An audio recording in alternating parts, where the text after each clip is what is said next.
आज का हमारा प्रश्न है कि पुनरुद्भवन किसे कहते हैं। तो देखिए, पुनरुद्भवन क्या है कि किसी भी जीव की पुनः प्राप्ति होना या पुनः जन्म होना, उसे ही कहते हैं पुनरुद्भवन।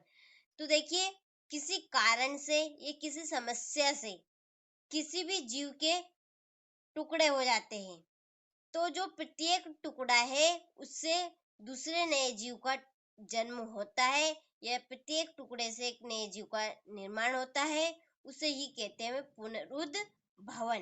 तो देखिए कि जब किसी कारण से किसी जीव के दो भाग हो जाते हैं तथा प्रत्येक भाग विकसित होकर नए जीव का निर्माण करता है, इसे ही पुनर्जनन कहा जाता है या पुनरुद्भवन कहते हैं।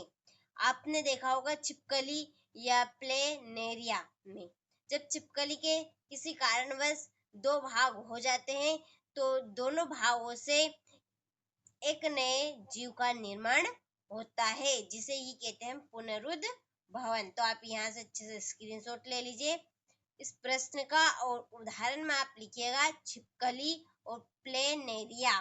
तो इस प्रश्न को आप और अच्छे से कंप्लीट करिएगा। बहुत ही सिंपल परिभाषा है कि जब किसी कारणवश से किसी जीव के दो भाग हो जाते हैं तो प्रत्येक भाग विकसित होकर एक नए जीव का निर्माण करता है, जिसे ही पुनर्जनन या पुनरुद्भवन कहते हैं। तो स्क्रीनशॉट ले लीजिए और अपनी नोटबुक में नोट करिएगा। उदाहरण में आप लिखिएगा छिपकली प्लेनेरिया।